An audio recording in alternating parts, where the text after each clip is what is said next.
Let me start by saying कि राजा भनेको राजतन्त्र र देशको अभिभावक हेड अफ स्टेट जो रहनुहुन्छ त्यो एकदमै न्युट्रल र एपोलिटिकल मान्छे रहन एकदम जरुरी छ। तर हामीले के राजा ज्ञानेन्द्रलाई एपोलिटिकल भन्न सक्छौं होला अहिले आजको दिनमा? युवा भएर यो नेपालमा बसिरहेको अहिले सक्रिय युवाको रूपमा मैले अहिलेको कुनै पनि नेतालाई आफ्नो अभिभावकको रूपमा चाहिँ देख्न सकेको चाहिँ छुइनँ। उहाँलाई मैले कुन तरिका र कुन ढङ्गबाट अभिभावकको रूपमा हेर्नु के मैले अभिभावक हेर्नु पर्यो भने मलाई पनि पछि भविष्यमा पार्लियामेन्टमा जानु पर्यो भने मेरो लागि अभिभावक को हुनुहुन्छ, मेरो लागि गार्डियन को हुनुहुन्छ हैन? चाहिन्छ कि राजा भन्ने अलिकति पनि भएन मलाई चाहिँ। सो हाई, मेरो नाम चाहिँ अभिनव सिंह थापा अनि म चाहिँ आज राजावादी पक्षबाट बोल्न गइरहेको छु। सो आज चाहिँ म राज संस्था र राज संस्था सहितको प्रजातन्त्र अहिलेको वर्तमान राजनैतिक परिस्थितिमा किन अपरिहार्य छ भन्ने बारेमा कुरा गर्न गइरहेको छु। High, I am Subhashri Pandey and I shall be accompanying हाम्रो दादा with the same topic। हामी राजावादी तर्फबाट बोल्न गइरहेका छौँ। नमस्कार, मेरो नाम पुष्पिका थापा र म आज संघीय लोकतान्त्रिक गणतान्त्रिक संविधान र देशको प्रणाली बारे बोल्न गइरहेको छु। नमस्ते, मेरो नाम स्नेहा अधिकारी हो र आज म प्रो डेमोक्रेसीमा बोल्न गइरहेको छु।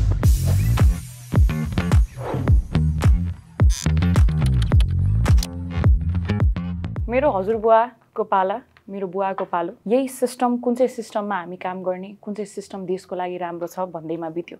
मेरो पालोमा यो जेनेरेसनमा आएर बल्ल तल्ल एउटा हामीले राम्रो सिस्टममा पसेको छौँ र यो सिस्टममा आएर पहिलोचोटि नेपालमा अर्थतन्त्र क्रान्ति, देश र जनताको बारेमा एक्चुअली कन्सर्न देखाउने पोलिटिसियन्सहरू, नयाँ नयाँ फेसेसहरू बल्ल गणतन्त्रले ल्याएको छ। अब फेरि यो 17 वर्षकै अन्तरमा जुन गणतन्त्र हामीले भर्खरै रोपेको छौँ यसलाई बोटबाटै टिपेर अब फेरि राजा ल्याउनु चाहिँ किन? हाम्रो जेनेरेसन पनि आखिरमा यही सिस्टमकै झगडामा बाजेरै सकाउने हो।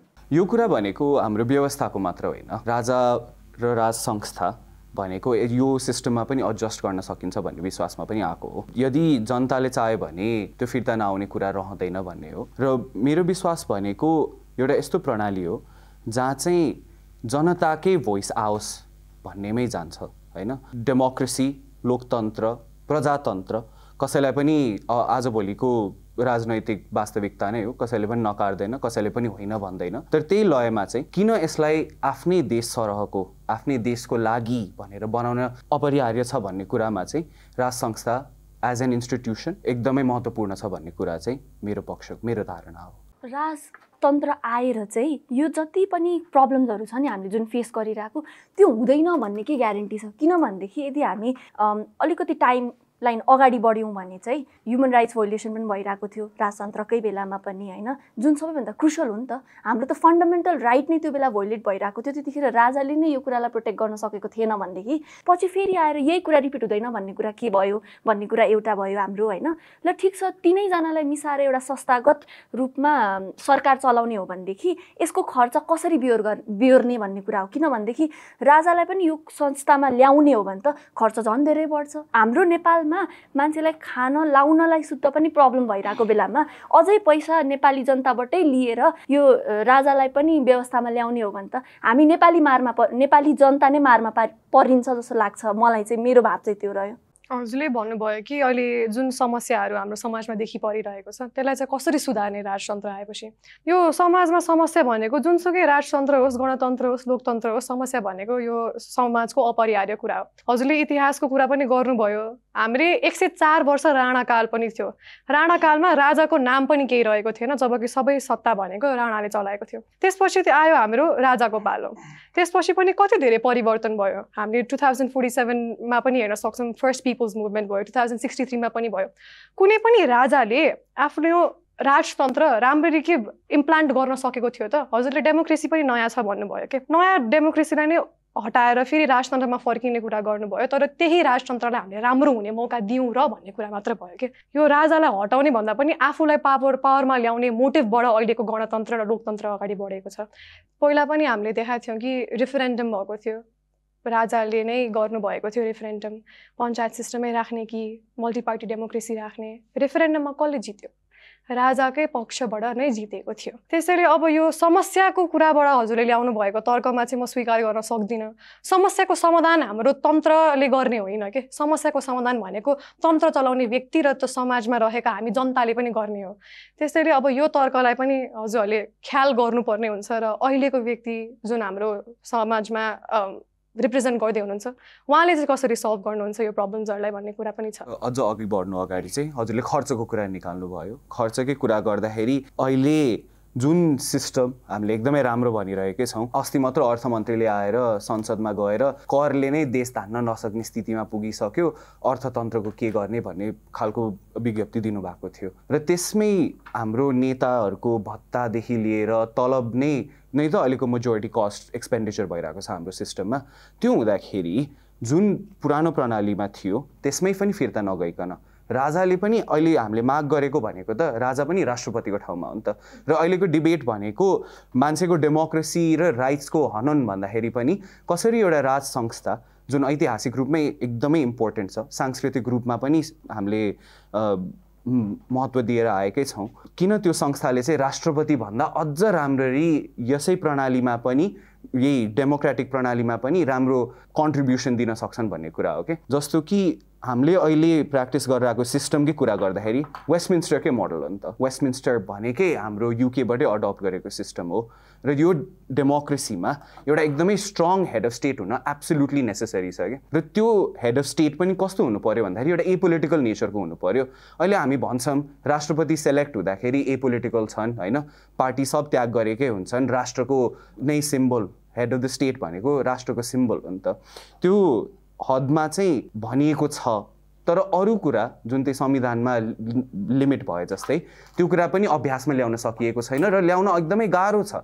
किनभने फेरि राष्ट्रपति हुने मान्छे को हुन्छ? पहिला त्यही पार्टीकै कार्यकर्ता हुन्छ, त्यही पार्टीकै नेता हुन्छ जसले आफ्नो पुरा जीवन नै त्यही पार्टीको लागि खटाएको छ र अहिले आएर रबर स्ट्याम्पमा मात्रै नियमित छ। र त्यसले गर्दाखेरि चाहिँ जुन नेतातन्त्रको हामीले अभ्यास गरिरहेका छौँ त्यसको रिजनै त्यही हो।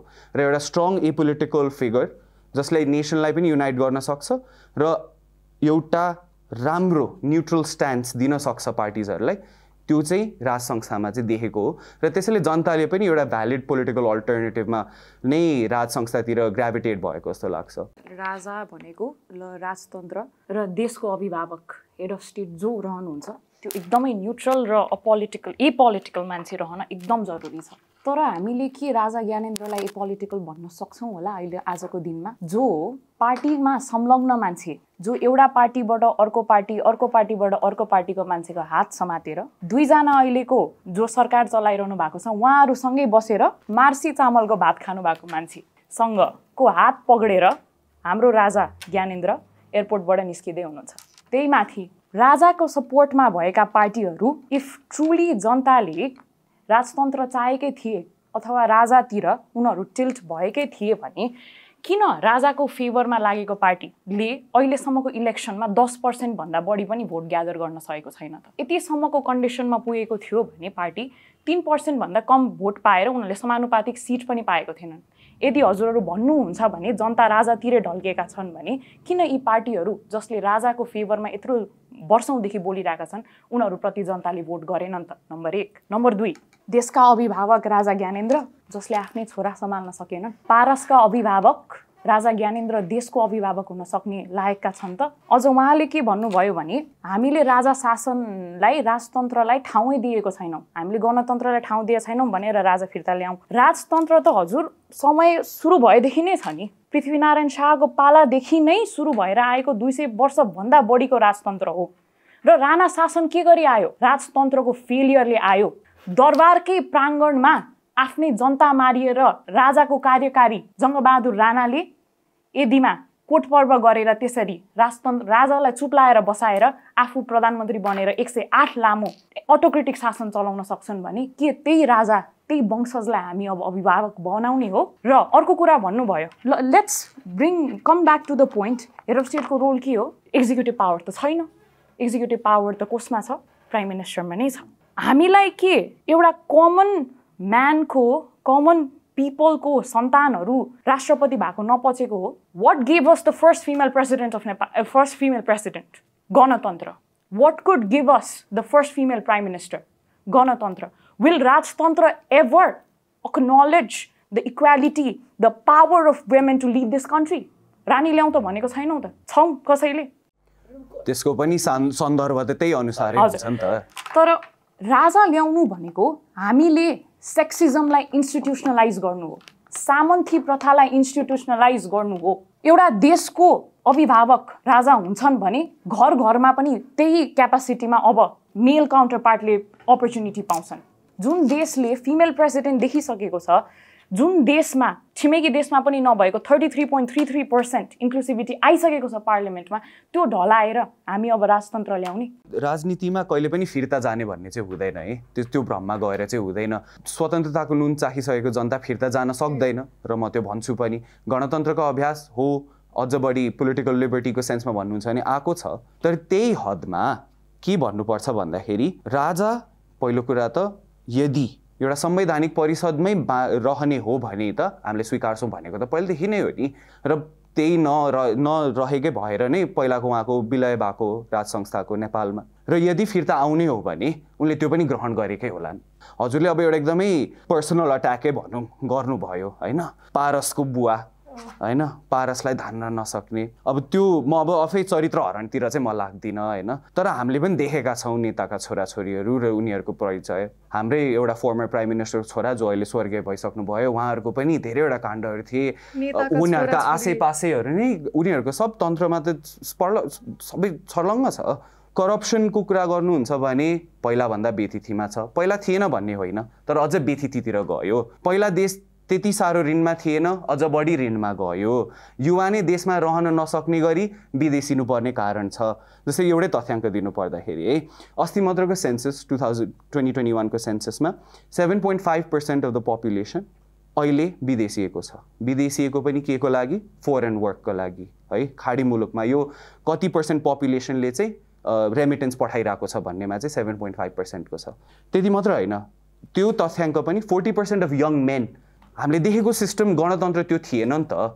नेताहरूलाई त अपर्च्युनिटी व्यापक दिइयो हो। संविधान बनाउनमा धेरै समय लाग्यो, 2015मा मात्र आएको हो, त्यो पछिको 2टा इलेक्सन भएको छ, र त्यसमा राज संस्थालाई सपोर्ट गर्ने पार्टीमा धेरै सपोर्ट अहिलेसम्म नदेखेको होला, तर त्यो पनि बढ्दो गइरहेको छ नि त। पहिला जुन हजुरले नै भन्नुभयो समानुपातिक सिट पनि नपाएको पार्टी योपालि त 14 सिटमा आयो, अर्को इलेक्सनमा अझ बढी आउला। र अहिलेको कुरा कतातिर गयो भन्दाखेरि चाहिँ नेपालको पोलिटिकल सिस्टम नै कतिको इनइफेक्टिभ छ एट अकाउन्टेबिलिटी एन्ड रिप्रेजेन्टेसनमा गयो कि हो। तपाईँले 33% भन्नुभयो, तर त्यसमा कतिजना डिरेक्टली इलेक्टेड थियो हजुरलाई थाहा छैन नि, तर ग्यारेन्टी गरियो।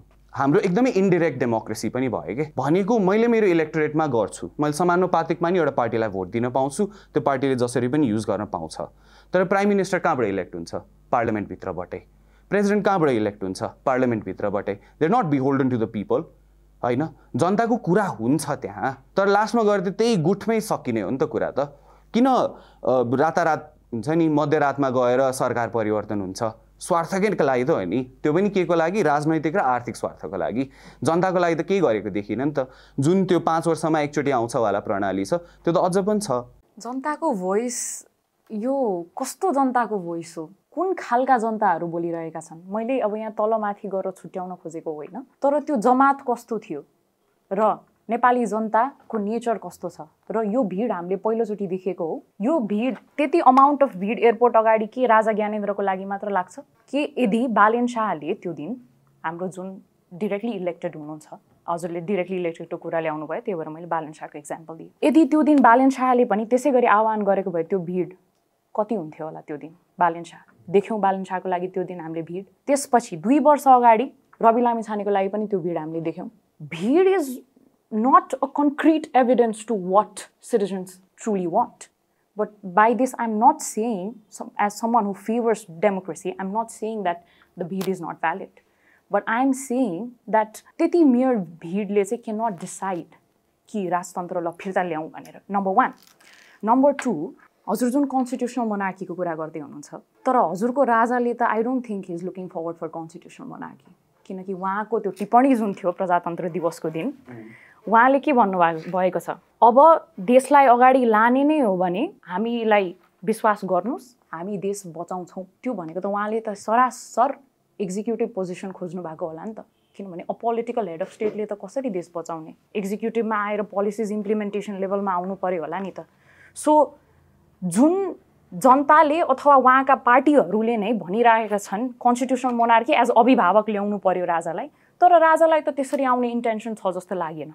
अर्को भनेको जुन उहाँले रेफरेन्डमको कुरा भयो 46-47मा कुरा गर्नुभयो, त्यो रेफरेन्डममा 55-45 भोट्स थियो, 55% फर पञ्चायत, 45 फर डेमोक्रेसी। त्यो 45% डेमोक्रेसीलाई त्यति बेला भोट आउनु भनेको पनि पार्टीहरूको लागि एकदमै नै ठुलो कुरा थियो। जब सूर्यबहादुर थापाले त्यति बेला बिपी कोइरालालाई प्रत्यक्ष रूपमा होइन उहाँलाई पनि फाँसी दिनुपर्छ, उहाँलाई पनि जेल हाल्नुपर्छ भन्नुभएको थियो, त्यसरी ओपनली सूर्यबहादुर थापा जो राजासँग एकदमै निकट मान्छे थिए त्यति बेला, उहाँले त्यति भन्दा पनि 45% जनताले ओपनली डेमोक्रेसीलाई भोट गर्नु भनेको जनताहरू डेमोक्रेसीतिर त्यति बेलैदेखि नै गणतन्त्रतिर त्यति बेलादेखि नै टिल्ट भइरहेका थिए।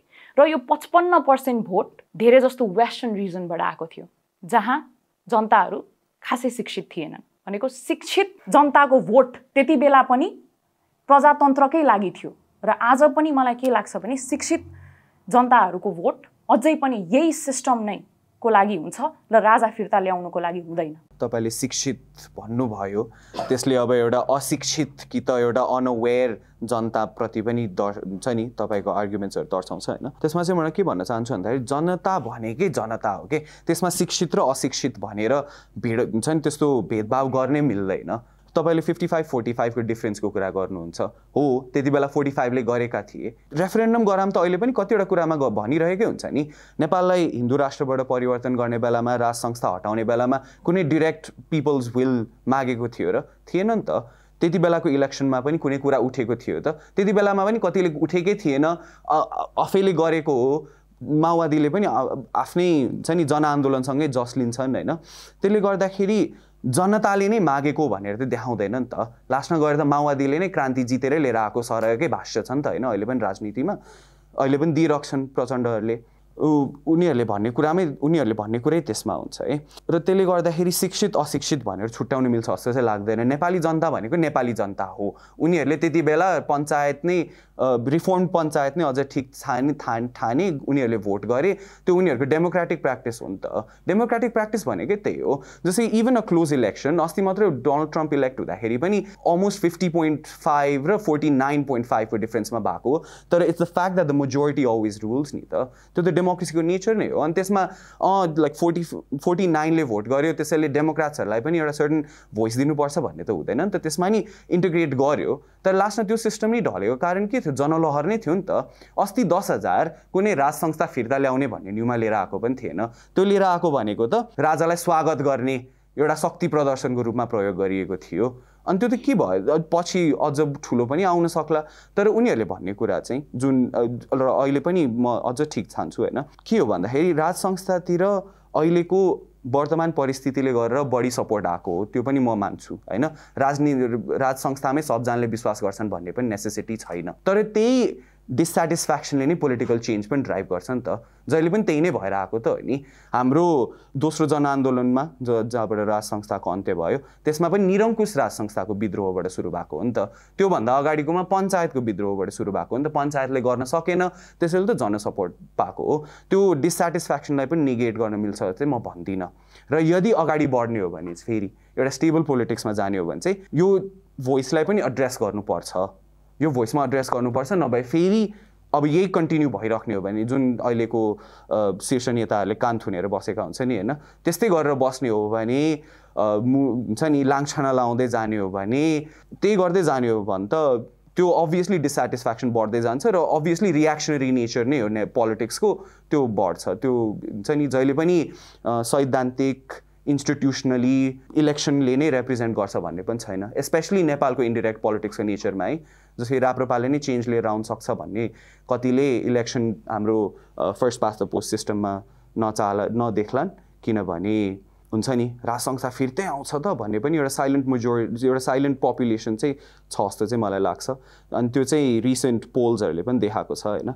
जस्तो कि 57% फोर हिन्दू राष्ट्र राजामा भएको छैन होला कुनै दिन। जस्तै हजुरले भन्छु कि अब जुन बेला हाम्रो फर्स्ट रेफरेन्डम भयो तब लिट्रेसी रेट थोरै थियो, जनताहरू अशिक्षित थिएन भनेर उहाँले भन्नुभयो होइन। अब अहिले जब गणतन्त्र आयो लिट्रेसी रेट त नेपालको बढेकै छ होला, फेरि रेफरेन्डम गऱ्यो भने कतिको फरक आउनेछ र कतिको मानिसहरूले चाहिँ राजतन्त्रको लागि भोट गर्नेछन् भन्ने कुरा त अब स्ट्याटिस्टिक्समा चेन्ज आउन सक्छ नि त। नगरिकन हजुरले यो पनि भन्न मिलेन कि गणतन्त्रै ठिक छ, नगरिकन यो पनि भन्न मिल्दैन कि राजतन्त्रै पनि ठिक छ। हामीले त यहाँ केवल जनताले के चाहेका छन् भनेर जुन हामीले अहिले देखा परिरहेको छ त्यो तरिकाबाट अगाडि गएका हो नि त।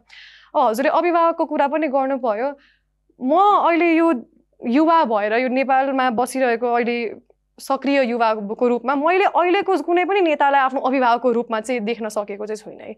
उहाँलाई मैले कुन तरिका र कुन ढङ्गबाट अभिभावकको रूपमा हेर्नु कि उहाँहरूले अब हजुरले फिमेल रिप्रेजेन्टेसनको कुरा पनि गर्नुभयो नि त। मैले फिमेल रिप्रेजेन्टेसन पनि हाम्रो पार्लियामेन्टकोमा खै prime minister the female representation मैले अभिभावक हेर्नु पऱ्यो भने मलाई पनि पछि भविष्यमा पार्लियामेन्टमा जानु पऱ्यो भने मेरो लागि अभिभावक को हुनुहुन्छ, मेरो लागि गार्डियन को हुनुहुन्छ होइन। न्यायपालिकामा गयो फेरि त्यही मोसन अफ इम्पिचमेन्ट आइदिन्छ या केही न केही आइदिन्छ, केही न केही उहाँको अस्तित्व या उहाँको पर्सनालिटी उहाँको स्टेटसमाथि क्वेसन आइहाल्छ महिला हुने बित्तिकै। यो गणतन्त्रले पनि महिलालाई रिप्रेजेन्टेसनमा अगाडि ल्यायो तर उहाँको रिप्रेजेन्टेसनलाई हरेक तर्फबाट प्रश्न उछालेर उहाँको चरित्रलाई लान्छन निकालेर पछि फेरि तल झराएको देखिएको छ। अभिभावक को त? एउटा अभिभावक लिएर आउनुहोस्, म पनि अभिभावकको तर्फबाट अब एउटा अभिभावकको रूपमा म पनि उहाँबाट उदाहरण लिएर अघि बढ्न सक्ने खालको वातावरण मैले पनि त पाउनु पऱ्यो नि त। म जन्मिँदा राजतन्त्र सकिन लागिसकेको थियो।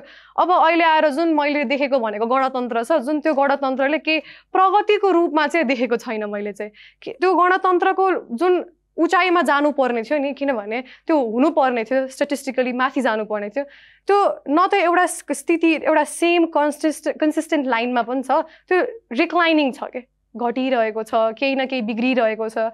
The amount of political representation changes we see, हरेक रातारात प्रधानमन्त्री मन्त्री बदलिएको छ।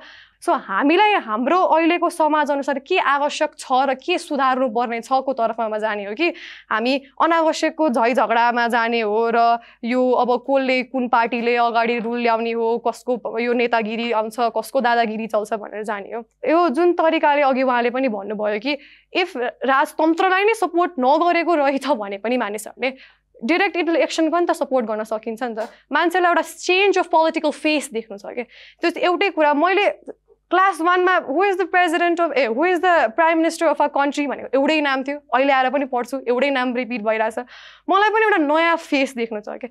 सो मैले खोजेको त्यो नयाँ फेस राजाको रूपमा होस् या अरू कोही व्यक्तिको रूपमा होस्, एउटा नयाँ फेस होस् ताकि मैले राम्रो अभिभावक पाउन सकौँ। राजतन्त्र आउने बित्तिकै एउटा फेस चेन्ज हुन्छ भन्ने ग्यारेन्टी चाहिँ कसैले पनि दिन सक्छ जस्तो लाग्दैन होइन मलाई पहिलो कुरा गर्दाखेरि चाहिँ। दोस्रो कुरा मैले के भन्न चाहेँ भन्दाखेरि यहाँ सेरेमोनियलको किङ जुन कुरा निस्क्यो नि होइन माथिपट्टि हामीले एउटा सेरेमोनियल किङ राख्नुपर्छ अनि बल्ल सिस्टम अर्डरमा आउँछ, त्यो कुरा मैले कसैले पनि यो कुरालाई हिजो गएर प्रेसिडेन्ट आउनुहुन्छ एउटा चेक एन्ड ब्यालेन्स हुन्छ हाम्रो गभर्नेन्स सिस्टममा भन्ने कुरालाई बिलिभ गर्दै गयौँ र प्र्याक्टिकलिटी यस्तो छ होइन हामीले देखिरहेकै छौँ। हामीले सिस्टम गलत भन्ने छैन, हामी वी अग्री कि यो जुन हामी गभर्नेन्स सिस्टममा छौँ नि democracy is a very good system because हामीले देखेको छौँ यसको इक्जाम्पल। तर हामीले केही मोनार्क राम्रो भएर त्यसले चाहिँ मान्छेको fundamental principle rights, economic status of a country, त्यस पछाडि गएर अरू अन्य कुराहरूलाई पनि राम्रो प्रोग्रेसिभ स्टेटमा लगेको छ त भन्ने एउटा इक्जाम्पल पनि हामीले पाइरहेको छैनौँ। तर डेमोक्रेसीमा के छ भन्दाखेरि हामीसँग एउटा इक्जाम्पल छ, एउटा होप छ। अब हजुरहरूले के कुरा गर्नु भइरहेको थियो अघिदेखि भन्दाखेरि मतलब ओके सो बेसिकली हजुरहरूले के भन्नु भइरहेछ भन्दाखेरि यहाँनिर ब्लेम गेम धेरै भइरहेछ अनि यो सङ्गतिमा यो कुरामा चाहिँ हामी किन असहमत छौँ भन्दाखेरि नि गणतन्त्र भन्ने बित्तिकै हामीले यहाँनिर मान्छेले बोल्न पाउनुपर्ने एउटा फ्रिडम अफ स्पिच हाम्रो एकदम ठुलो राइट हो नि त, जुन चाहिँ हामी सबैले यहाँनिर अहिले पनि हामी सबैजना प्र्याक्टिसै गरिरहेछौँ। तर मोनार्क आएपछि चाहिँ होइन सेरेमोनियल होस् या नहोस्, अहिले यहाँनिर सेरेमोनियलको मात्र कुरा होइन मोनार्क आउने कि नआउने कुरामा मात्रै के यसले हामीलाई बेनिफिट गर्न सक्छ त के कुराहरू रेस्ट्रिक्ट हुन्छ। हजुरले यहाँनिर अगाडि फर्स्टमा एउटा स्ट्रङ हेड अफ स्टेट चाहिएको छ भनेर भन्नुभयो नि होइन, त्यो राजा कसरी हुन सक्नुहुन्न भन्ने कुरामा चाहिँ मैले भन्छु होइन। कालापानी डिस्प्युट राजा महेन्द्रको बेलाबाट स्टार्ट भएको हो नि त, किनभनेदेखि चाइना इन्डिया वारको बेलामा इन्डियन ट्रुप्सहरू आएर बस्नुभएको थियो। त्यस पछाडि त्यो टाइमबाट राजा महेन्द्रले कहिले पनि यो मेरो टेरिटरी हो, यो मेरो सोभरेन टेरिटरी हो, तिमीहरू यहाँबाट जाऊ भनेर भन्नु भएन।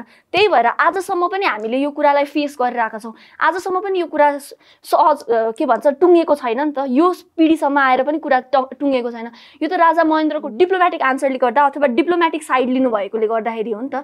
प्लस अनि त्यसले गर्दा इफ यस्तै डिप्लोमेटिक रिजनको लागि मात्र ल्याउने हो भनेदेखि त देशको लागि एउटा करेक्ट स्ट्यान्स लिने मान्छे त भएन नि त। राजाको हेरिडिटीबाटै हामीलाई फेभर गर्ने एउटा स्ट्यान्स लिन नसक्ने मान्छे भयो भने त हामीले राजा ल्याएको यत्रो खर्च गरेर राजा ल्याएको कुरै भएन। बिकज युकेमा हेर्ने हो भने हरेक स्टेट अफ युके युनाइटेड किङडमबाट 10% ट्याक्स त राजालाई मेन्टेन गर्न जान्छ नि त। के नेपाल यो मेन्टेनेन्सको लागि रेडी छ, के यो इकोनोमिक ट्रान्सफर्मेसनको लागि रेडी छ भन्ने कुरा पनि हामीले हेर्नुपर्छ जस्तो लाग्छ कि मलाई। सो उहाँले लिएर आएको कतिवटा पोइन्ट्समा है त, पहिलो कुरा राजा महेन्द्रकै कुरा निकाल्नुभयो कालापानी डिस्प्युटको र उहाँको diplomatic failures in response to that होइन। तर त्यही बेलामा तपाईँले हेर्नुभयो भने नेपालमा कैयौँ भारतीय आर्मी क्याम्पहरू पनि थिए। हाम्रो जावलाखेलमै पनि एउटा आर्मी क्याम्प थियो, त्यो चाहिँ कसले हटायो त? त्यो पनि हेर्नु पर्यो नि त। बिगर पिक्चरमा सेलेक्टिभ मात्र गरेर यो नराम्रो यो नराम्रो भनेर छुट्याउनु त मिल्दैन नि त।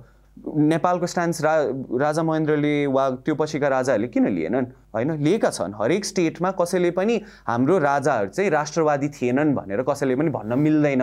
जसरी हाम्रो पूर्व प्रधानमन्त्रीहरूको सन्धिहरू भएको छ भारतसँग, एटलिस्ट त्यो लेभलसम्मको चाहिँ विसङ्गतिसम्म त झरेनन् भन्नेसम्म पनि छ अझै पनि। त्यति बेलाको विकासलाई पनि नकार्न मिल्दैन। जुन परिस्थितिमा आयो, जुन परिस्थितिमा उनीहरूको कानुन र सामाजिक परिवर्तनहरू राजा आफैले पनि लिएर आए। जस्तै भारतमा अझ पनि जमिनदारी अझ पनि सकिएको छैन, तर नेपालमा राजा महेन्द्र स्वयंले ल्यान्ड एक्ट लिएर आएको हो नि त। ल्यान्ड एक्ट 2021 को वीरतादेखि लिएर सब कुरा त त्यही बेलादेखि नै परिवर्तन भएको होला नि त। त्यो इतिहासलाई पनि त मेटाउन मिल्दैन नि त। उहाँको कुलाई भनिन्छ, कुलाई दर्शाइन्छ, तर जुन स्टेप्स 2015 को संविधानले लिएन, बीपी कोइराला स्वयंले लिएनन् वा त्यही राजा महेन्द्रले त्यति बेलामा लिए, त्यसलाई पनि त नकार्न मिलेन नि त। एक दोस्रो कुरा, तपाईँले एक्जाम्पल छैन पनि भन्नुभयो। हाम्रो लागि एटलिस्ट हामीलाई सुहाउँदो होइन, क्याम्बोडियाकै एक्जाम्पल लिउँ न। 1960s तिर अबोलिस भएको मोनर्की, 50-60s तिर अबोलिस भएको मोनर्की 1995 मा रिस्टोर भएको हो। धेरै ग्याप पछि भयो, तर जो राजा फिर्ता आए त्यो पनि पोलिटिकल फ्रस्ट्रेसनकै फर्मबाटै रिस्टोर भएका थिए। र उनी किङ सियानुक जो फिर्ता आए, अहिले उहाँको छोरा छन् होइन, उनीहरूले त्यो पछि जुन परिस्थितिमा निर्वाह गरे नि, उनीहरू पुरानो आफ्नो अटोक्रेटिक स्ट्यान्सतिर पनि ढल्केनन्। उनीहरू अझ कम्प्रोमाइज पोलिटिक्सतिर लाग्यो कि। अनि त्यो चाहिँ नेपालमा नि बुझ्न एकदमै नेसेसरी छ है। जस्तो कि हाम्रो प्रेसिडेन्सियल फेलियर मैले एकदमै ठुलो रूपमा कहिले देखेको थिएँ भन्दाखेरि हाम्रो पार्लियामेन्ट डिसोल्युसनको बेलामा होइन, केपी शर्मा ओली हाम्रो त्यति बेलाको प्राइम मिनिस्टर हुँदाखेरि नै दुईचोटि गर्न खोज्नुभयो। पहिलोचोटि पनि राष्ट्रपतिले सही गरे, दोस्रोचोटि पनि गर्नुभयो होइन। त्यति गर्दाखेरि एकचोटि त बिचमा सर्वोच्च अदालतले पनि यस्तो गर्न मिल्दैन भनेर एउटा कमेन्ट पनि दिइसकेका थिए। तर यस्तै सिचुएसन त 1992 मा पनि भएको थियो नि त, और 1990s मै त्यति बेलाको प्राइम मिनिस्टर गिरिजा प्रसाद कोइरालाले पार्लियामेन्ट डिजल्भ गर्न खोज्दाखेरि पनि एउटा कन्स्टिट्युसनल क्वेसन उठेको थियो। तर instead of just signing it, राजाले एउटा कम्प्रोमाइजको बाटोमा खोजे, एउटा काउन्सिल गठन गरे, कन्स्टिट्युसनल काउन्सिल, र त्यसकै बेसिसमा उनले डिटर्मिन गरे कि ल वेस्टमिन्स्टर सिस्टम हो, प्राइम मिनिस्टरले डिजल्भ गर्न पाउनुपर्छ र डिजल्भ गर्ने दिम भनेर त्यति बेलाको जुन मत ग्यारेन्टी गर्यो त्यो कमिसनले, त्यही गर्यो। र अर्को कुरा, जनता नै राष्ट्रपति, एउटा कमन म्यान किन राष्ट्रपति बन्न सक्दैन भन्ने सेन्समा जानुभयो। र म त्यो चाहिँ देख्दिनँ, किनभने नेपालमा कमन म्यान राष्ट्रपति नै हुने होइन, नेता हुने हो। उनीहरूको इयर्स अफ पोलिटिकल कन्ट्रिब्युसनको रेकग्निसनमा दिने हो। विद्यादेवी भण्डारी होइन, फर्मर मदन भण्डारीको वाइफ, त्यसको उहाँको पोलिटिकल कन्ट्रिब्युसन्सको सेन्समा भयो। तर त्यो पछि यही गणतन्त्रमै पनि अब हजुरले सेक्सिजमको इन्ट्रेन्चमेन्ट भन्नुहुन्छ, त्यो सोसल प्रब्लम हो र कति हदमा छ होइन। तर त्यति बेलामै पनि पोलिटिकल डिस्कोर्समा त्यति बेलाको प्राइम मिनिस्टर र प्रेसिडेन्टको कस्तो खालको डिस्क्रिप्सन्स दिइन्थ्यो त्यो त हामीले पनि देखेका छौँ नि त। त्यो जायज थियो त, त्यो गणतन्त्र, त्यो डेमोक्रेटिकली इलेक्टेड पर्सन भन्दैमा उसले त्यसरी बोल्न पाउने पनि थिएन नि त। त्यसलाई पनि एउटा मर्यादित स्ट्यान्समा लिएर आउनको लागि हजुरले अभिभावक हामीले जुन अभिभावक भनिरहेका छौँ त्यो राजाले निर्वाह गर्न सक्छन् भन्ने कारणै त्यही हो।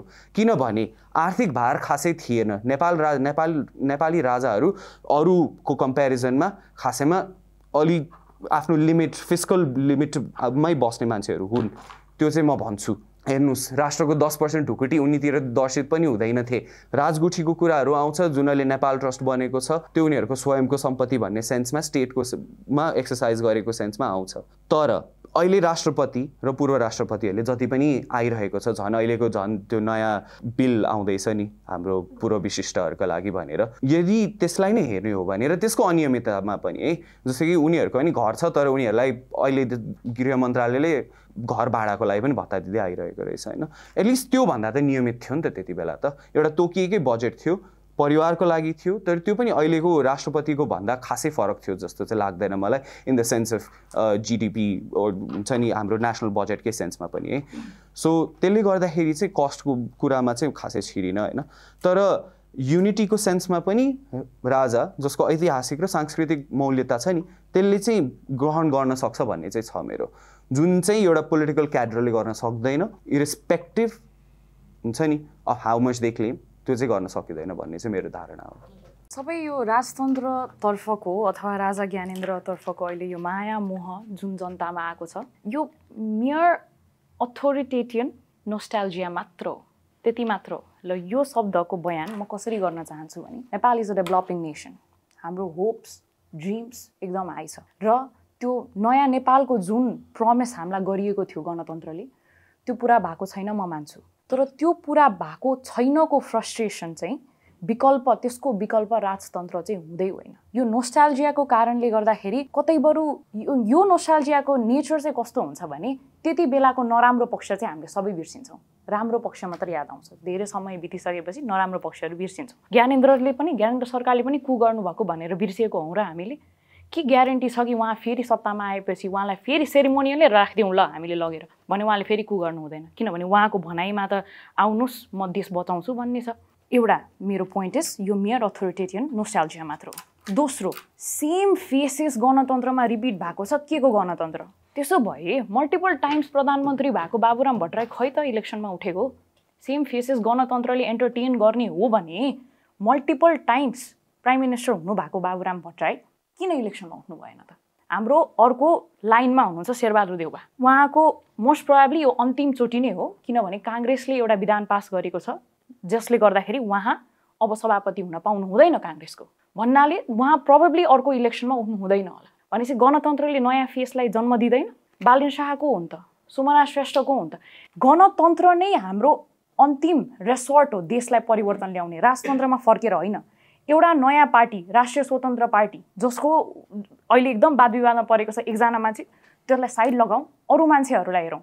यदि जनताले आफ्नो फ्रस्ट्रेसन भोट त्यतातिर पोखे, पहिलोचोटि निर्वाचनमा उठेको पार्टी गृहमन्त्री समेत भएर देशको सत्तामा आउन सक्छ भने यही गणतन्त्रले त जन्म दिन्छ नि अरू नयाँ फेसेसलाई पनि। र गल्ती के छ अहिलेको सिस्टममा भने जसले क्रान्ति हाँक्छन् त्यसले नै सरकार हाँक्न सक्छन् भन्ने यो हाम्रो जुन भूल छ त्यसलाई चाहिँ बरु हामीले चेन्ज गर्नुपर्छ। The solution to democracy is more democracy, not राजतन्त्र। डेमोक्रेसी प्रजातन्त्र हामीले अहिलेसम्म के बुझिरहेछौँ भने त्यो 5-5 वर्षमा भोट हाल्ने मात्र प्रजातन्त्र होइन के। हामीले आफ्नो एमपीलाई क्वेसन गर्न मिल्छ। सुमना श्रेष्ठले दिनदिनै देखाउँदै हुनुहुन्छ त म सुनिरहेको छु जनताको भोइस भनेर। हामीले के नारायणहिटीमा गएर ढकढकाउने ढोका मिल्छ होला? राजतन्त्र आएपछि नारायणहिटीमा गएर ढोका ढकढकाउन मिल्छ हामीले राजाबाट कुरा गर्न? मिल्दैन नि। तर अहिले हाम्रो एमपीले त ठाउँ दिनु भएको छ नि हामीलाई एटलिस्ट त्यति गर्नको लागि। अनि अर्को कुरा, अभिभावक राजा, ल ठिक छ राजा ज्ञानेन्द्र कति उमेर उहाँ 80 पुग्न लागिसक्नुभयो, राजा ज्ञानेन्द्र पछि अभिभावक को कि राजा पनि इलेक्ट गर्ने? मेरो सबसे ठुलो प्रश्न राजावादीहरूलाई राजा ज्ञानेन्द्र पछि को कि मल्ल राजा ल्याउने? काठमाडौँमा त मल्लले हेरेको ठाउँ हो नि, मल्ल ल्याउने कि किराँत ल्याउँ न त, किराँती राजा ल्याउँ, किनभने इन्क्लुजनकै कुरा गर्ने हो भने त किराँती राजा ल्याउँ। को ल्याउने ज्ञानेन्द्र पछि? नोस्टाल्जियाको कुरा गर्नुभयो। पोलिटिक्स नेपालमा जहिले पनि नोस्टाल्जियाकै पोलिटिक्स भइरहेको। शेरबहादुर देउवाको फोटोको छेउमा बीपीको फोटो लाग्छ, प्रचण्डकोमा नलाग्ला, अब भविष्यमा प्रचण्डको पनि फोटो लाग्ला। अहिले विद्यादेवी भण्डारीको स्वर्गीय हस्बेन्ड होइन को पनि फोटो अझ पनि हाम्रो केपी शर्मा ओलीको छेउमा रहन्छ। र त्यो नेपाली जनताले बुझ्नु पनि कारण छ होइन त्यो बुझ्नुपर्ने कुरा हो र कुनै दिन बुझ्लान् पनि कि अहिलेको काङ्ग्रेस भनेको बिपीको काङ्ग्रेस होइन वा त्यही सेन्समा चाहिँ अहिलेको फेसले नै हाँक्ने हो त्यो सिद्धान्तहरू नरहलान् भन्ने कुराको चाहिँ छ होइन राजाको पनि कसैले पनि बिर्सेको छ जस्तो लागेन तर यही अभिभावककै कुरासँग जोडेँ त मैले कसरी यो इम्पोर्टेन्ट हुन आउँछ भन्दाखेरि इरिस्पेक्टिभ अफ द क्यारेक्टर्स भनेको जोसुकै प्रधानमन्त्री भए पनि जोसुकै एमपी भए पनि एउटा एपोलिटिकल हेड अफ स्टेट छ भने जसले एउटा प्रपर ग्यारेन्टी दिन सक्छ कि यो फङ्सन ल यसरी गर है पहिलो कुरा त पब्लिकलाई युनाइट गर्न सक्छ र दोस्रो कुरा भनेको पार्लियामेन्ट्री पोलिटिक्समै पनि ल तिम्रो कार्यक्षेत्र यो हो यसरी गर जनतालाई यसरी विश्वास दिलाऊ ल तिमी होइन भोट इलेक्सन जितेर आएको मान्छे ल गर जुन पहिला पनि चलिरहेकै हो ट्रेडिसन होइन राष्ट्रपतिले भन्दा बढी चाहिँ राजाले राम्ररी गर्न सक्छन् तिनीहरूलाई नियमन राम्ररी निगोसिएसनमा राखेर पनि गर्न पनि सक्ने क्षमता राजाको अझ बढी छ भन्ने सेन्समा चाहिँ भनेको हो एउटा रबर स्ट्याम्पमा मात्र लिमिट हुँदैन भन्ने सेन्समा नि भनेको हो सिटिजनसिपको अनियमितता कस्तो विद्यादेवी भण्डारीकोमा आउँदाखेरि चाहिँ पार्लियामेन्टलाई फिर्ता पठाए अर्को काङ्ग्रेसको राष्ट्रपति हुने बित्तिकै साइन पुरो हुन्छ नि पहिलाको राष्ट्रपतिले किन अब्जेक्ट गर्यो के गर्यो त्यसको सब निष्कासन गरिदिने त्यो पनि कहाँ हुन्छ राष्ट्रपतिकोमा पनि हरेक नयाँ राष्ट्रपति आउने बित्तिकै जसले उसलाई पठायो त्यसकै रबर स्ट्याम्प भएको हैसियतले त यतापट्टि अझ दुःखहरू आउँछ त नि भोलि पर्सि होइन दोस्रो कुरा मल्टी टाइम्स क्यारेक्टर्सहरू र डेमोक्रेसीमै बल्ल बल्ल नयाँ लाइक हुन्छ नि आयो रासोपा आयो पहिला विवेकशील पनि आएको थियो होइन भोलि पर्छ राप्रपा नि आउन सक्छ नहाकेको सुरमा त तर त्यहीमा चाहिँ अनि 5-5 वर्षको पनि डेमोक्रेसी होइन एकचोटि मात्र भोट गर्ने त्यो भोइस सुन्नुपर्ने पनि कुरा छ तर नारायण हिटीमा ढकढकाउने कुरै आउँदैन किनभने यहाँ राजसंस्था सहितको प्रजातन्त्रको कुरा हो नि त राजतन्त्र हामी त राजाको कुरा विश्लेषण गर्ने हामी को हो र उनीहरूको यसरी लियो यसरी गर्यो भन्ने त जसरी पनि जसको पनि कुरा इन्टरप्रेट गर्न मिल्छ कुनै पनि अफिसियल आएको त छैन नि त आएको बेलामा हामी हेरौँला त्यही अनुसार हुन्छ नारायण हिटी नै ढकढकाउनु पर्ने कारण हुँदैन किनभने दुईतिरको अकाउन्टेबिलिटी ग्यारेन्टी गर्थ्यो कि पहिला राजसंस्था सहितको प्रजातन्त्रमा राजाले राष्ट्रिय इन्ट्रेस्टको लागि चाहे त्यो महेन्द्रले गरेका हुन् राज पञ्चायतको बेलामा वीरेन्द्रले बहुदलका बेलामा ज्ञानेन्द्रले पनि पछि गरे र एउटा कुरा पनि दर्शाउन चाहन्छु ल कु गरे होइन त्यति बेलामा असंवैधानिक थियो अनपपुलर थियो धेरै कुराहरू गरे तर त्यति बेलाको पनि एउटा सेन्सस छ होइन जुन अगेन फ्याक्ट चेक गर्नु होला होइन तर म यो प्रोभाइड पनि गरिदिउँला तर त्यसमाथि पनि राज संस्थाको त्यो भर्खरको त्यति बेलाको पार्लियामेन्ट्री स्टोर हुँदाखेरिको एउटा इलेक्सन थियो 3000 पिपल 52 डिस्ट्रिक्ट्सबाट है त्यति बेलाको त्यो उसमा चाहिँ 74%ले पनि राजाको सहमति नै जनाएका थिए त्यति बेलामा जनताको पर्मिसन हुन्छ नि कुनै पनि एउटा वितृष्णाको रूपमै एउटा एकदम सर्ट साइटेड मुभ लियो भन्ने त्यति बेलाकोलाई पनि जान्छ र यो आन्सर टु यस डेमोक्रेसीको रेस्पोन्स भनेको it's not more democracy it is better democracy के र त्यो बेटर डेमोक्रेसी एउटा कन्स्टिट्युसनल मोनार्कले ग्यारेन्टी गर्न सक्छ अनियमितताको लिमिट गरेर प्रपर पोलिसी भ्याल्युजहरू लिएर आएर हुन्छ नि एउटा डिरेक्टिभ दिन सक्छ भने त्यो किन एक्सेप्ट नगर्ने त नि अनि त्यही गर्दाखेरि इन्क्लुजनको कुरा गर्नुहुन्छ होइन किन अरू संस्था नै त किनभने नेपाल अहिले जुन नेपाल छ शाह वंशले नै बनाएको हो नि पृथ्वीनारायण शाहलाई नै क्रेडिट जान्छ हिस्ट्रीमा अरू राज फ्यामिलीजहरू पनि थिए उनीहरूलाई किन नदिने त किन यही रोयल फ्यामिली चाहियो भन्नेमा पनि कुरा हुन्छ किन तर त्यो त ऐतिहासिक रूपमा पनि हो नि त सबैभन्दा रेलेभेन्ट सबैभन्दा कन्ट्रिब्युटिभ र त्यसमा मात्रै नभइकन यही इन्क्लुजनको कुरा गर्ने बेलामा तपाईँले किराँतको नि कुरा निकाल्नुहुन्छ अरू जातको नि निकाल्नु होला होइन त्यो गणतन्त्रमा पनि खासै त देखिएन नि त त्यो तपाईँले इन्क्लुजन र रिप्रेजेन्टेसनको कुरा गर्नुहुन्छ त्यही सरकारले मुकुमलुङमा केबल कारको लागि रुख फाड्ने भनेर मान्छेलाई गोली हान्छ त्यस्तो के गणतन्त्र युवाको भोइस सुन्छ हामी प्राग्मेटिक हामी चेन्ज हामी यस्तो उस्तो भन्छ उतापट्टि बालकुमारीमा 2 जनाको हत्या अस्ति भर्खर मात्र ऊ भयो आन्दोलनको क्रममा भनेको धेरै कुरा छ जसलाई एड्रेस गर्नुपर्ने छ होइन र म मोर डेमोक्रेसीमा चाहिँ म त्यसमा चाहिँ मेरो मत छैन है र यो again faces about Sher Bahadur Deuba KP Oli हो चेन्ज हुनु पर्थ्यो तर यिनीहरूले सिस्टम नै यसरी नै बनाएको छ कि पहिलो कुरा त पार्टीभित्रकोमा विधान पास भयो अब भोलि पर्सि के हुन्छ हामीलाई पनि थाहा छैन कसरी सिस्टम आइदियो भन्दाखेरि इन्डिरेक्ट पोलिसी नै आयो कि हाम्रो 76 हाम्रो कन्स्टिट्युसनको आर्टिकल 76 जसले प्राइम मिनिस्टरको अपोइन्टमेन्टको कुरा गर्छ त्यसमा फर्स्ट अप्सन नै पार्टीको हेडलाई नै दिइन्छ कि र त्यो ट्रेडिसन हो, पहिला पनि थियो पछि पनि हुन्छ, त्यसमा भएन, त्यसलाई पनि नियमित गर्ने त एउटा क्यारेक्टर थियो नि त पहिला। तर यतापट्टि पार्टीभित्रै त्यो जुन हिजो मात्र छोटा राजावाला ट्याग लगाइयो नि, त्यो त आफैभित्र पनि छ नि त। खै त डेमोक्रेसी पार्टीभित्र छैन। भोलि पर्सि अब हजुरले नै उहाँको नाम लिन चाहनु भएन होइन, जसको अब अलि बदनाम छन् भन्नुभयो होइन, उहाँको नि धेरै क्वेसन्सहरू उठिरहेको छ होइन रासोपाबाट। उहाँले पनि त्यो पोजिसन छोड्नुहुन्छ भन्ने ग्यारेन्टी छ त? नयाँ फेस भन्दैमा राम्रो भन्ने पनि हुँदैन नि त। त्यो डेमोक्रेसीलाई एउटा एकदमै नियमित रूपमा लिएर जानुपर्छ, एउटा अर्गनाइज रूपमा लिएर जानुपर्छ। र यदि नेपाली जनताले त्यो रेकग्नाइज गर्न सक्दैन भने मोर डेमोक्रेसी भन्दा पनि बेटर डेमोक्रेसीतिर लाग्ने हो कि, even if it means a constrained democracy where head of state comes from a direct lineage।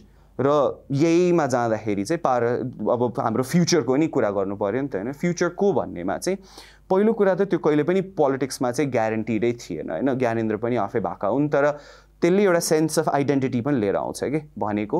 अब कङ्ग्रेसको भोलि पर्सिको सभापति को हामीलाई थाहा छैन, तर त्यो त्यति बेलामा हेर्ने कुरा हो। र भोलि पर्सि र राज संस्था फिर्ता आइहाल्यो भने, जनताले चाहे फिर्ता आयो रे होइन, त्यतिमै पारसलाई भन्दै हुन्छ नि खिल्ली उडाउनुपर्छ भन्ने पनि म कारण चाहिँ देख्दिनँ। किनभने आफ्नो क्यारेक्टरिस्टिकलाई छोडिकन त्यो राज संस्था एज एन इन्स्टिट्युसन नै उसले के देखाएको छ भन्दाखेरि हिस्टोरिकली, र इक्जाम्पलै लिनुहुन्छ भने अहिले कम्बोडियाका राजा प्रागमा ब्याले डान्सर थिए होइन। थाइल्यान्डको राजालाई हेर्नुहोस्, उहाँको पनि अहिलेको राजाको धेरैवटा विश्लेषणहरू छन्, त्यसमाथि पनि जानु पर्दैन।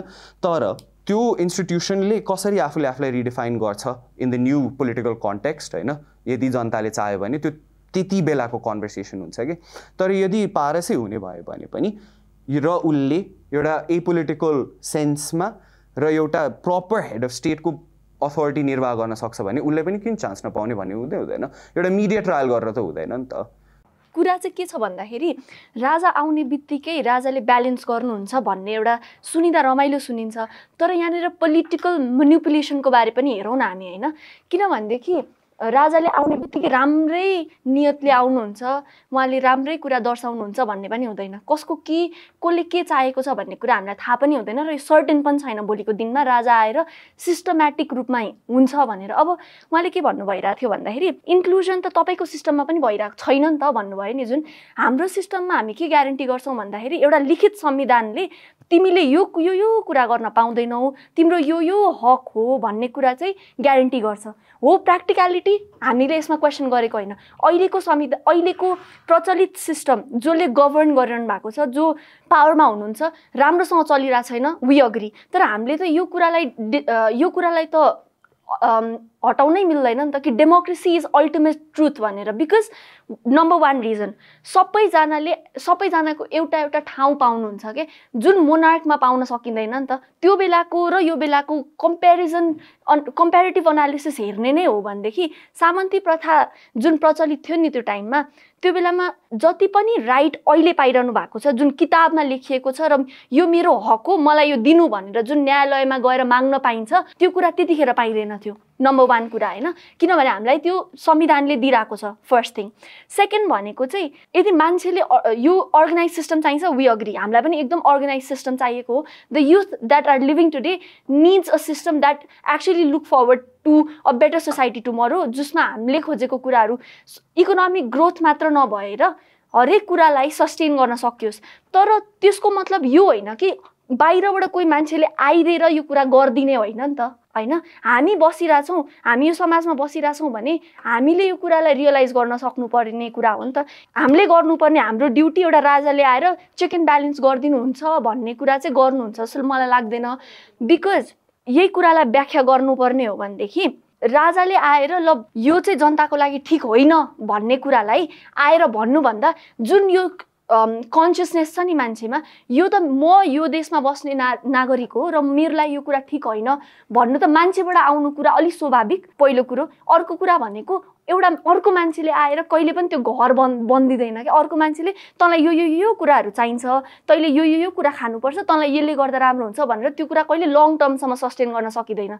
यसमा लङ टर्म सस्टेनेबिलिटीकै कुरा हेर्ने हो भनेदेखि आज यो जुन माइनोरिटीको कुरा गरिरहनु भएको छ नि तपाईँले, यसको पनि भोइस उठाइदिनु पर्यो। यिनीहरूले पनि राजा मागिरहेछन्, यिनीहरूको पनि भोइस यहाँनिर एडजस्ट हुनु पर्यो भनेर भन्नुभएको छ नि। यो टाइम चलेन, मैले भनेको कुरा यो चलेन, ल यो मोनार्क ल्याम होइन, भोलि गएर ल मोनार्कले पनि मैले भनेको कुरा गरेन, अर्को सिस्टम ल्याऊँ भन्न त पाइएन नि त। त्यही अनुसार यदि एभ्री 10-20 इयर्समा अहिले हामीले डेमोक्रेसी नै राम्रोसँगले लिभ गरिरहेको छैनौँ, यो कहाँ जान्छ भनेर राम्रोसँग हेर्नै सकिरहेको छैनौँ, यसलाई कसरी उठाउन सकिन्छ।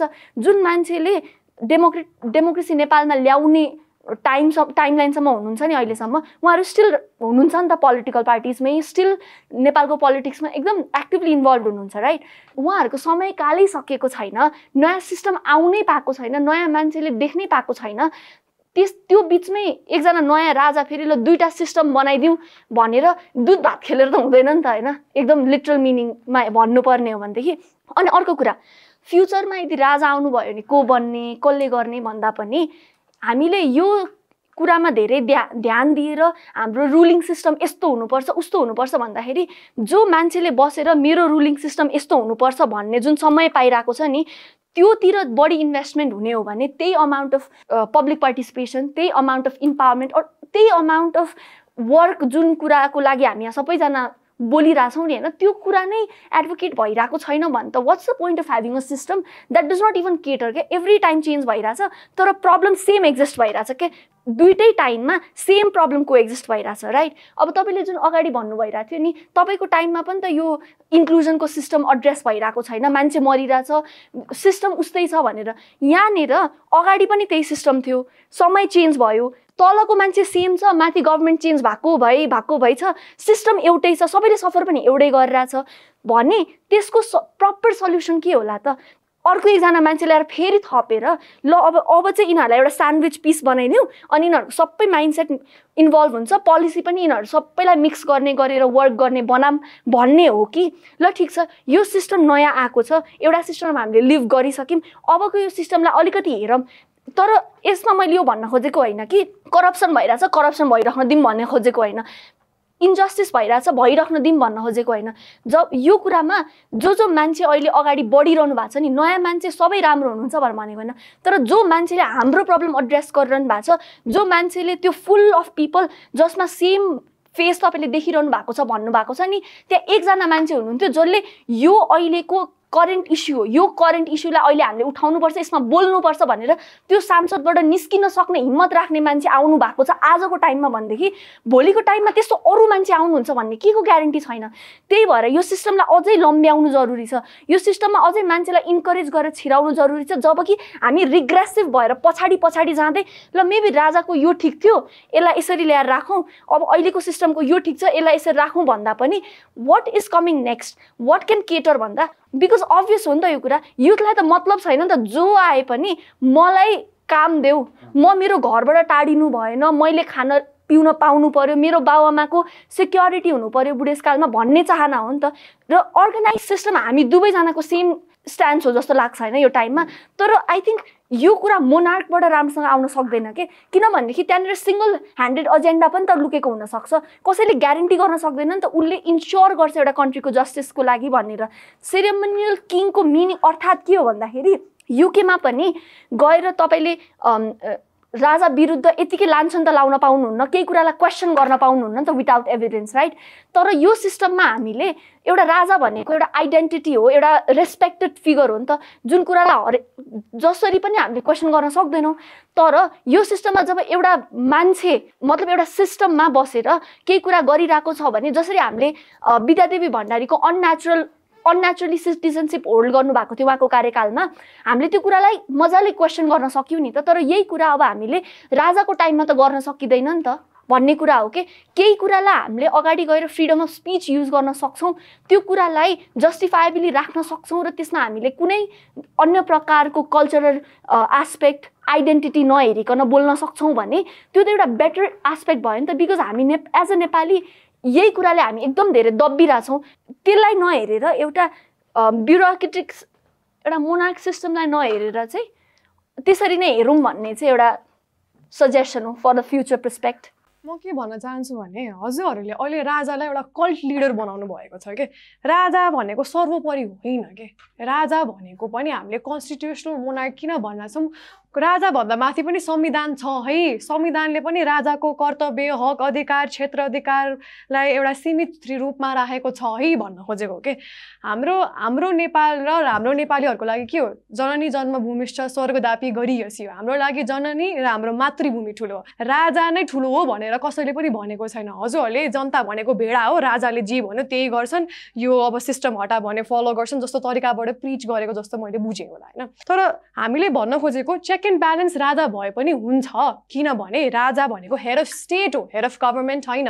राजालाई अझै पनि संविधानले नै एउटा संविधानकै पेरिफेरीमै बस्नुहुन्छ उहाँले भन्नु भनेर हामीले भनेका छौँ होइन। पोलिटिकल सिस्टमलाई क्वेसनै गर्ने हो भने इन्स्टेबिलिटी हरेक बेला हुन्छ। जुन देशमा 7 चोटि संविधान फेरिसकेको छ त्यो देशलाई कतिको पोलिटिकली स्टेबल भन्न मिल्यो त होइन। सो यो जुन रिभर्ट ब्याक गर्ने कुरा भनेको यो रिभर्ट ब्याक होइन कि, यो जस्ट चेन्ज भन्ने मात्र हो कि, यो new perspective. It's not reverting back. We are not eradicating the idea of democracy. Democracy भनेको नै के हो, by the people, for the people, of the people. राजालाई बरु त्यो हेड अफ स्टेटको ठाउँमा राखौँ, प्रेसिडेन्टलाई हटाउँ। प्रेसिडेन्ट आयो भने अब आउने टाइममा कतिवटा आउँछ, 5, 10, 15, 20 आउँछ। सो अनि पोलिटिकल पार्टिजहरूको रिप्रेजेन्टेसन पनि हुने भएन, बिकज न्युट्रलिस्ट अप्रोच हुने भयो कि। जस्तै अघि मैले हाम्रो लागि, हामी नेपालीको लागि के भयो, जन्मभूमि नै ठुलो, राजाको लागि पनि उसको जन्मभूमि नै ठुलो हुन्छ। उसको दायित्व, कर्तव्य नेपाली जनता र आफ्नो देशलाई कसरी सपार्ने, सुधार्ने, जोगाउने भन्ने हुन्छ कि। हाम्रो एटलिस्ट मान्छेलाई अहिले जनआस्थाको आधारमा हामी अगाडि बढेको के। मान्छेलाई यो होप हो कि, एउटा hope feeling that something will get better. We are not trying to go back to the worst, but we are trying to bring something better so that we can be र त्यसमै म एकदम छोटो कुरा थपिहालेँ।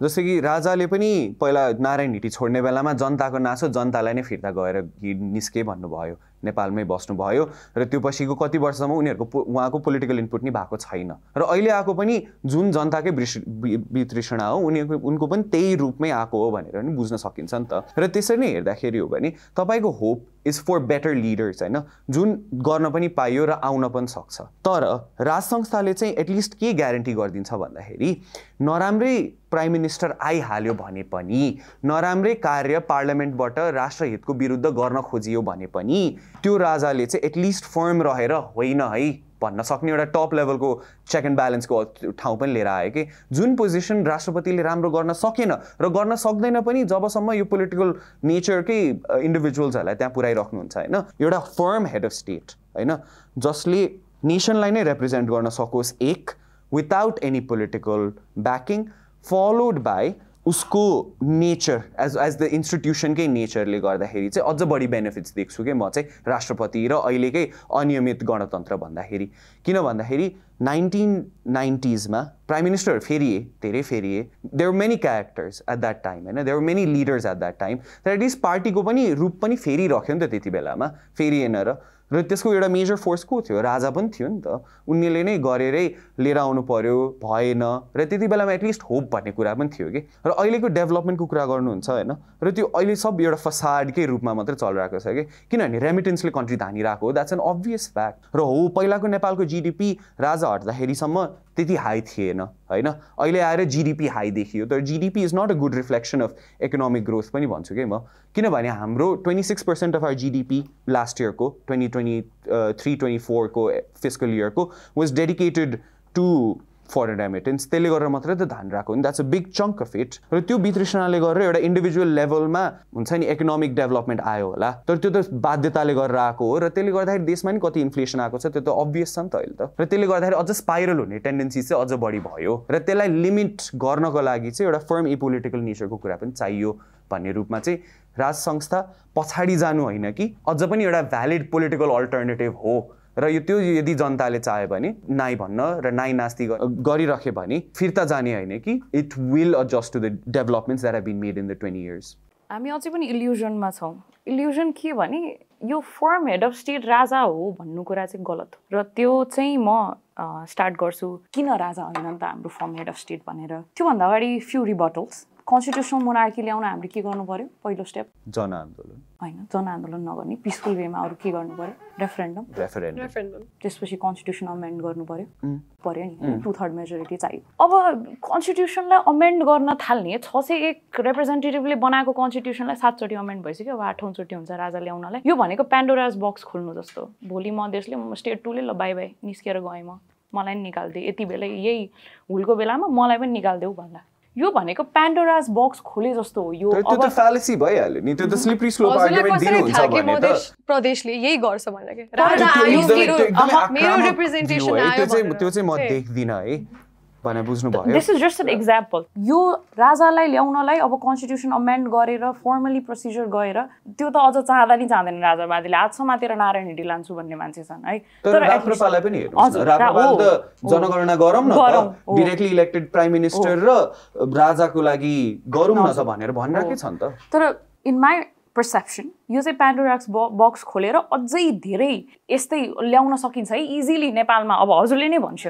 ज्ञानेन्द्र ठिक छ अब पारसको पालोमा हेरौँ न जनताले के चाहन्छन् भन्छ हजुरले त्यसरी त्यस्तो हो भने ल त्यसै जनताले के चाहन्छन् भन्ने हो भने त पूर्व राजा ज्ञानेन्द्रको स्टेटस त अहिले सिटिजन सहितको उसमा छ नि त त्यस्तै नै हो भने त इलेक्सनमा उठ्नुहोस् हजुरलाई त्यति नै जनताको भोट आउँछ भने इलेक्सनमा उठ्नुहोस् राप्रपाबाटै उठ्नुहोस् ल अनि त्यसपछि प्रेसिडेन्ट भएर राखौँला उहाँलाई हेड अफ स्टेट तपाईँले राजा त्यति बेलाको पारस सिङ्गापुर गएको नि कुरा गर्नुभयो पर्सनल थ्रेट महसुस गर्नुभयो होला जानुभयो आज शेख हसिना देश छोडेर जानु हुँदाखेरि कसैले उहाँले राष्ट्रद्रोही भन्छ र जनताले चाहेको भए त मार्न पनि सक्थ्यो नि त त्यो सेन्समा त उहाँले के स्टेप्स लिनुभयो त्यो किन हेर्ने राजा त्यति बेलाको राजा आफै ल सक्छु है ल मर्ने हो भने पनि मातृभूमि म मर्छु भनेर बसे पारसलाई लाग्यो मेरो परिवारलाई रक्षा गर्नुपर्छ भनेर गए त्यो त आफ्नो पर्सनल चोइस नै होला नि त र त्यसले उनलाई इन्भ्यालिडेट गर्छ भन्ने पनि होइन है त्यो पनि एउटा छ र मैले अर्को कुरा के भने भन्दाखेरि तपाईँको फर्स्ट पोइन्टमा चाहिँ मैले के भन्न चाहेँ भन्दाखेरि चाहिँ राज संस्थाको हो कतिवटा पहिलाको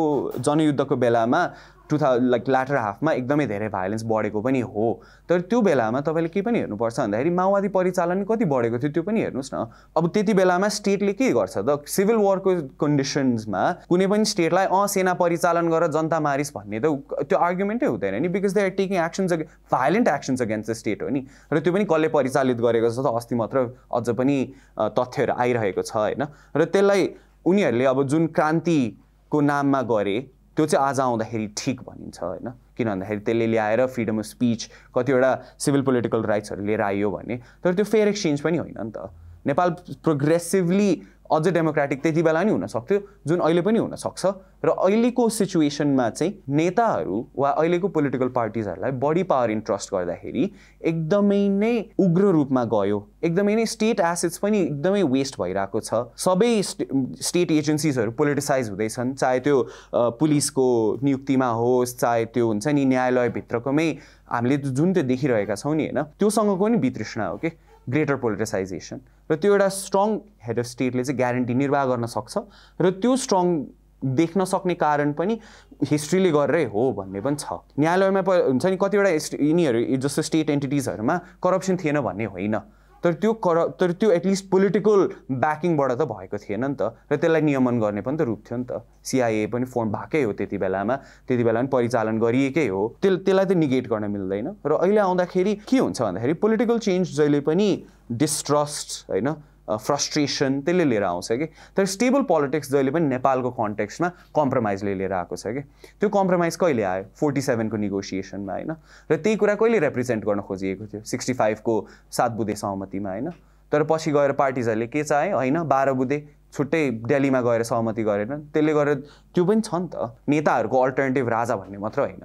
तर राजातिर किन ग्राभिटेट भइरहेका छन् त भन्ने पनि त्यो पनि एनालाइज गर्नु पर्यो नि त र राष्ट्रप्रतिको जस्तो बेहोरा अरू प्रि इस्टाब्लिस्ड पार्टिजहरूले देखाएका छन् त्यो खालको फ्रस्ट्रेसनले गर्दाखेरि पनि हो अनियमित भयो नयाँ पार्टी थ्रेट देखेरै कतिवटा स्टेप्स लिएको छ त्यसकै सेन्समा पनि त राजा नै ल एटलिस्ट केही नभए पनि एउटा काउन्टर ब्यालेन्स फोर्समा पनि आएको हो नि त र त्यो भन्दैमा फ्रस्ट्रेसनले गरेर मात्र राजा फिड भएको भन्ने हुँदैन because that is the crux of any political change पास्टमा जब किङलाई अबलिस गर्न खोजिएको थियो त्यो बेलामा माओस इन्सर्जेन्सी भयो धेरै द्वन्द्वकालहरू आइरह्यो नि त तर यो प्राइमेरी फोकस हेर्ने हो भनेदेखि किन भयो भन्ने कुरा हेर्दाखेरि चाहिँ उनीहरूको प्रब्लम एड्रेस भइरहेको थिएन जे मेजर इस्यु हो त्यो एड्रेस नभएको रिजनले गर्दाखेरि त यो सबै मान्छेले कन्फ्लिक्टको थ्रुबाट यो फ्रस्ट्रेसनबाट निस्केको हो नि त जबकि राजाबाट नै उनीहरू सेटिस्फाई नभएको भएर चाहिँ यसरी मान्छेले भोइलेन्ट नै चुज गरे होइन तर यसले गर्दाखेरि हामीले आज गएर राजा चुज गर्नुमा किन अफेक्ट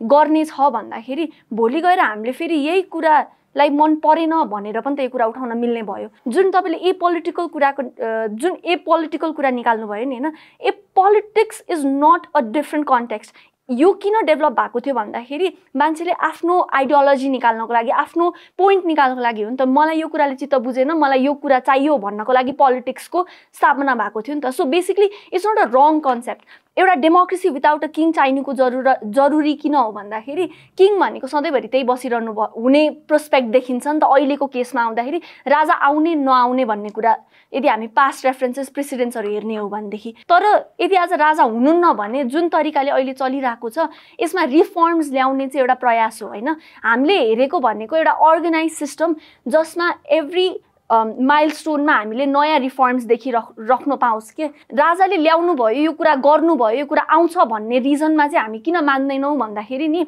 ल्यान्ड एक्ट ल्याउनु अथवा कुनै पनि ल इस्टाब्लिस गर्नुको रिजन यो थिएन कि मेरो जनताको मलाई माया लाग्छ भनेर होइन के मेरो पछि गएर people are going to look up to me for this things that I have done भन्ने कुराले अर्थबाट पनि यो कुरा आउन सक्छ के उनीहरूले आफ्नो नामलाई हिस्ट्रीमा राख्नको लागि पनि यो कुरा आउन सक्ने कुरा भयो के सो बेसिकली मान्छेलाई चाहिएको भएर आउने होइन यदि मान्छेलाई चाहिएकै कुरा हेर्ने हो भनेदेखि जुन कुराले बडी ट्रिगर गरिरहेको थियो त्यो कुरालाई पनि त ल्याउन सकिन्थ्यो नि त त्यही कुरालाई पनि उठाउन सकिन्थ्यो भन्ने कुरा चाहिँ हामीले बुझ्छौँ होइन त्यही भएर राजा आउनु भनेको पुरानो प्रब्लमलाई हामीले फेरि रिभाइभ गर्नु जस्तो लाग्छ हामीलाई चाहिँ र यसमा हामीले यो कुरा भनेको होइन कि राजा गलत र यो कुराले गर्दाखेरि हामीले राजा ल्याउनु हुँदैन भन्नाले पनि एउटा नयाँ पर्सपेक्टिभ हेरौँ फेरि भइरहेको कुरालाई किन दोहोऱ्याउने यदि हामीले अझै यो कुरालाई लङ लिभ गरिसकेको छैनौँ भनेदेखि यसलाई हेर्नु पर्यो यसलाई एनालाइज गर्नु पर्यो एनालाइज गर्नलाई 10 वर्ष त इनफ हुँदैन नि त यसलाई एनालाइज गर्न सकिन्थ्यो भनेदेखि डेमोक्रेसीलाई अझै किन लामो टाइम नदिने भन्ने चाहिँ हाम्रो कन्क्लुजन अफ साइड भयो 20 वर्ष यति सहियो अझ किन नसहने राणा शासन त सहियो त्यो त्यस्तो भन्ने आर्ग्युमेन्ट चाहिँ हुँदैन है इट्स फल्स कम्पेरिजन हुन्छ त्यो गर्ने कुरै हुँदैन यदि जनतालाई सेटिस्फ्याक्सन छैन भने त्यो अल्टरनेटिभ माग्न पाउनुपर्छ र त्यो राज संस्था हो भने पनि आउन पाउनुपर्छ it is not the revival of an old problem है पहिलाको प्रब्लमलाई रिइन्भाइट गर्नु होइन किनभने अगेन मैले अघि भने जस्तै राजनीति पछाडि जाँदैन जहिले पनि जति पनि चेन्जेस आएको छ त्यसलाई समावेश गरेरै जान्छ र तपाईँले भन्नुभयो राजाले ल्यान्ड एक्ट लिएर आउनुभयो होइन त्यो आफ्नो नाम आफ्नो गरिमा बढाउनको लागि मलाई भविष्यमा सम्झन्छन् त्यो रूपमा भन्नुभयो उहाँले जे जति गर्नुभयो इन्टेन्सन भए तापनि लास्टमा गएर के भन्छ बुर्जवालाई नै त अट्याक गरेको नि ल्यान्ड ओनर्सलाई अट्याक गरे हो नि त उहाँले त त्यो पोइन्टले र त्यसले गरेरै जनतामा एउटा sense of equality in sense of land ownership नि उहाँले त्यति बेला इन्ट्रोड्युस गर्नुभएको हो नि मुई हक इन्ट्रोड्युस गर्नु पनि एउटा उ थियो नि त अनि त्यसलाई पर्सनल स्वार्थ for ego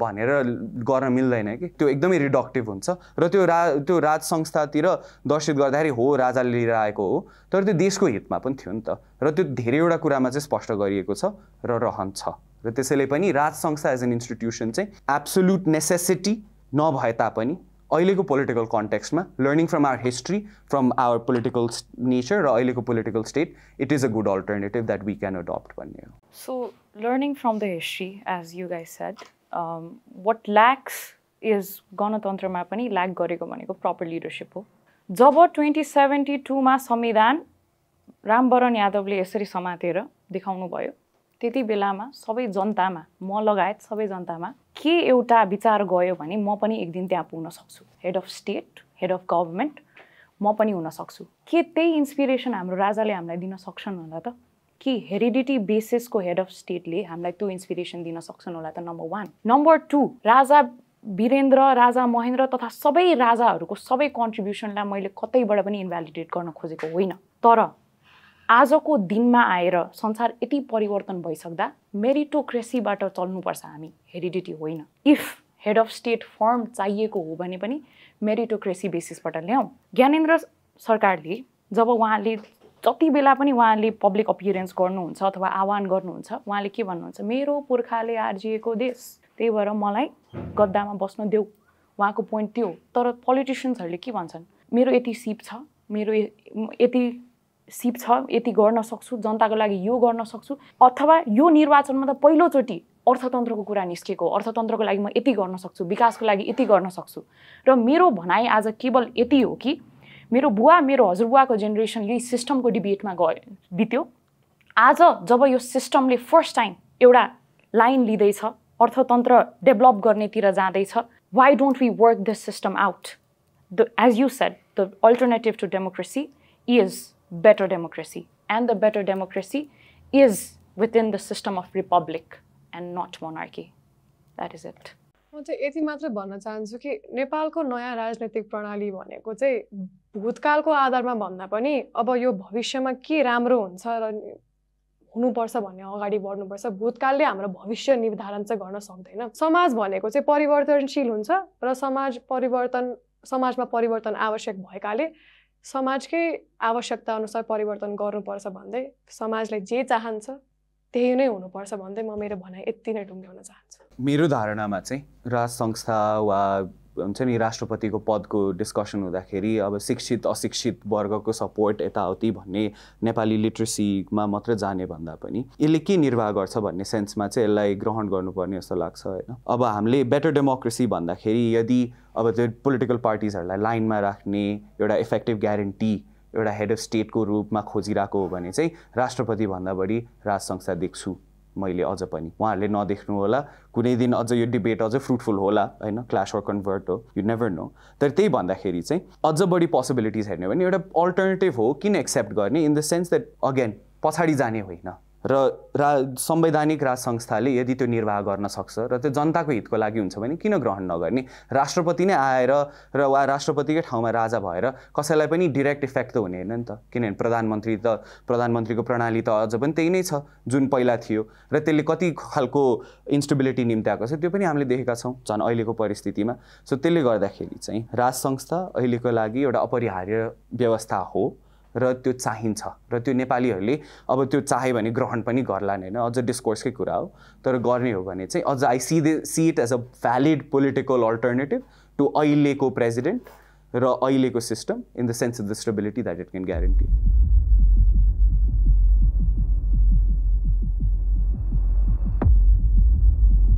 Clash, of course. Clash. I don't think any one of us converted at all. Yes. I personally don't preach any of these, but for the sake of debate, but I was not convinced by whatever they said. That was like from the line of arguments. From the line of arguments, yes. Of course. Yeah, same. चाहिन्छ कि राजा भन्ने अलिकति पनि भएन मलाई चाहिँ। हामीलाई नि बरु हैन, बरु हजुरहरु चाहिँ आर्गुमेन्टमा बिचबिचमा होइसिथ्यो बिकज हिज लाइक चाहियो भने लिएर आउला। और पारसको टाइममा चाहिँ जनताले जे चाहन्छ त्यही भने। जनताले जे चाहन्छ त्यही भने। मैले त्यो चाहिँ भनेको हेरौँ है। मैले पारसको बेलामा त्यो इन्स्टिट्युसनमा कसरी ग्रो गर्छ त्यो आफैले देखाउँछ भनेर एक्जाम्पल्स पनि दिएको थियो। एउटा पोलिटिकल पोजिसन एउटा पर्सनल फेरि डिबेटमा चाहिँ नजाम, पर्सनल क्यारेक्टर र इन्स्टिट्युसन फरक हुन्छ मात्र भनेको हो। I think I never fell for the arguments either उता साइडबाट बिकज फर्मली त म डेमोक्रेट नै भइहालेँ होइन बिकज आई बिलिभ द्याट गणतन्त्र नै प्रस्पर गर्नुपर्छ भन्ने कुरा। अनि अर्को कुरा चाहिँ सेरेमोनियल किङलाई चाहिँ मैले अगाडि नै डिक्लाइन गरेको आइडिया थियो when I was talking with my friend. So I think it did not even surprise me to have that arguments and I think yeah democracy go democracy.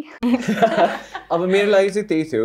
मेरो लागि it's not a point of democracy or autocracy के, मेरो लागि it's a point of whether a restrained form of democracy can be a better form of democracy, for at least in Nepal's context, because मेरो लागि चाहिँ अलि out of hand हुँदै जाँदैछन् हैन, which I'm not in line with. So certain limitations are better भन्ने मेरो चाहिँ। So clash all the way. Both have its own pros and cons, man. I feel like मेरो चाहिँ change the players, not the system. Right. Yeah.